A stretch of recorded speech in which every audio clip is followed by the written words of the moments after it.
Welcome to the S3 Buzz Quick Start Guide. You know, your best friends, your business friends, are actually happy to help you and talk about you publicly. But you need to give them a story and a place to share it. You know, it's very difficult for them to decide what to say, where to say it, when to say it. But if you help them with a little story and point them to places where they can share it, that will be very easy for them. And you want to make it very easy. So you have a vision, you have a great product, probably a limited budget, but you have good friends. Now create a story, like here on this little Buzzlet, and then ask your friends to share it. They may share it in LinkedIn, on Twitter, and Facebook. They may even store it under their StumbleUpon account and so forth. And as you can see, pretty quickly you may get hundreds of advocates and thousands of mentions. This is what you want to do to stimulate the market, because when your friends, talk about you, it's so much better than if you talk about you. If they say this is a cool company, that's great. If you say we're a cool company, well, that's what everybody would expect. So here are the 10 things that are really important for making a buzz successful. And I want to walk you through the entire list step by step. So let's start with the buzz itself. Make sure you know exactly what you want to buzz about, and buzz about one thing only. You know, this might be a brand, or it might be an event, or it may be a product or a situation, but never combine multiple things into one buzz. And then decide what you want to get out of the buzz. And again, decide for one thing. So it may be you want to get signups for a new product, or it may be you want to have people register for your event, or maybe even just retweet a story. Whatever it is, focus on one thing and one thing only. So when you have basically the idea, make sure that you polish your online presence. You know, the buzz will be pointing to one URL, maybe to your website, but as you ask people to share it, they share it on Facebook and Pinterest and LinkedIn and Twitter and so forth. And it would be very disappointing if they look at your Facebook presence and there is nothing. Or they would look for your tweets on Twitter and there is nothing. Or they look for your exposure on LinkedIn on your company page and there is nothing about what the buzz really is talking about. So make sure that your presence is really sound and settled. You should have a well-maintained network, of course, because the old rules and centuries, even back to old Egypt, having connections is the key to business success. And that has never changed since business is alive. So for you, it means you really should maintain your connections on LinkedIn and Twitter and so forth. Just look them up if you don't have already. Make sure that all your business friends, all your personal friends who are on most of these networks are actually known to you, so that you know where they are. And connect if you not already have. So now it's time to create a story that your friends will be sharing. Understand your audience first. The people who see all the mentions and all the talks and all the conversation, they want to know what others say, not your pitch. So a good story is XYZ has a pretty good solution. Or hey, this is a pretty interesting product. Really not good would be, oh, we're the global leader of rather something and introducing yada yada yada. I mean, nobody wants to hear this anymore.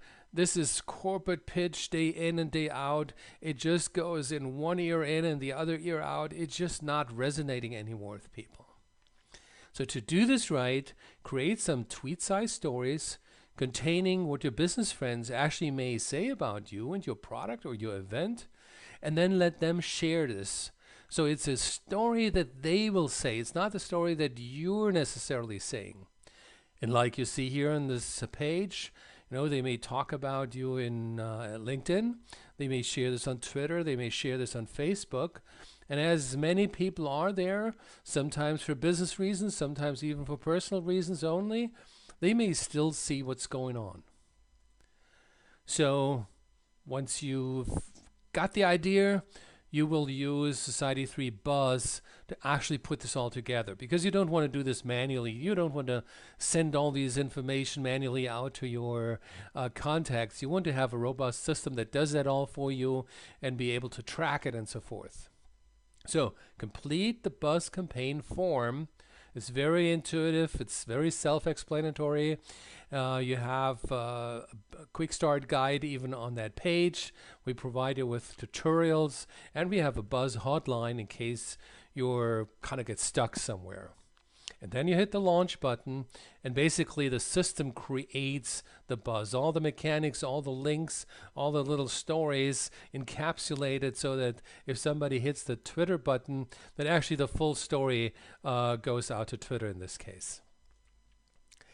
So what we also provide you with is a Buzz widget.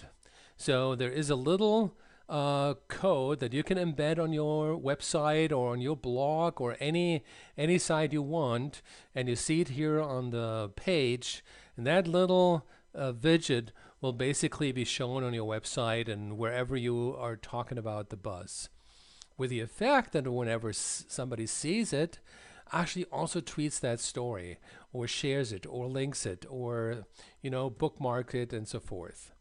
And the interesting thing here is, and that's our experience, when people see there are already others talking about it, they're much more inclined to support it rather than not knowing whether this is actually interesting or not. That's one of the big differences compared to many other sharing mechanisms. And when you have this on your page, ask people directly, please support our Buzz. We really appreciate it, and tell them how important it is to you. So now there's also a little Buzz link, and this is the link basically to your Buzz page or to your Buzzlet. That is the one that you will be using all over the place. So don't forget to put that into your email signature. So whenever you send out any kind of email, any kind of message, you have an opportunity to share your Buzz activities with the people who are getting your email. They may look it up and they may think, oh, that's interesting. Yeah, sure, happy to support it. Put it on your website, on your social presence, on your CME, on your product documentation even, on PowerPoint presentations. When you go out and present somewhere, well, at the end of the presentation, you might as well ask them to support your Buzz campaign. So anything that goes public, because the more people chime in, the more noise is created, and that stimulates more people to talk about, and this is how the Buzz actually comes about. So now you have everything set up, you have the Buzz created, you have your Buzzlet, you have your widget. Now it's launch time. This is the time now to actually inform your friends and your contacts to help you. So go back to your entire network of business friends and even personal friends and ask them to help you. Alert them individually in social networks. So rather than just do some mass communication, because that's what we all don't want, but talk to them individually, like, hey, Tom, it was good seeing you last week. By the way, we're running this Buzz campaign and would really appreciate your support. Hey, Lisa, well, we haven't seen each other for a long time, but you know what? We have this exciting Buzz campaign, and I was wondering if you would spare a few seconds to help me basically bring it to the market. Or, hey, George, we haven't had a time to actually meet each other in person, but given the interaction online, so it would be wonderful if you could help me. These little, very customized, very personal touches make it a long way to get support from all of them. And you may obviously send out a good old email, but also here, be very personal. So then once the Buzz is up and running, just make sure that your online presence has ongoing content about, what you're buzzing about, whether it's a product launch or an event or something. Just continue to fuel the web with information. That doesn't take hours and hours. This is just little snippets of information you provide to your online world. And don't forget to thank your supporters once in a while. You can do this on all the networks. Hey, Tom, thank you very much. Really appreciate your support on the buzz. I saw you were very busy, and I just love what you're doing. So, and at the end of that initial process, constantly monitor and moderate your buzz. The buzz actually may take on for weeks, months, even a year, but we want to see where it goes. And so, therefore, it's very important to monitor it and moderate it. Make sure that somebody in your team is responding to comments and questions. And if the buzz is really humming, you will see questions. People will come and say, hey, I saw this. I have actually no idea what you're talking about. And you may wonder, hey, why is this person coming here? Well, if a lot of people talk about and they don't know what is actually on, they may have to ask questions. So moderate your buzz, be on it, and be, where your customers are actually talking about it. If you got stuck anywhere in the process, just give us a hello and we're happy to help you. Phone, email, somewhere in the social web, any mechanism works for us. Okay, thank you very much.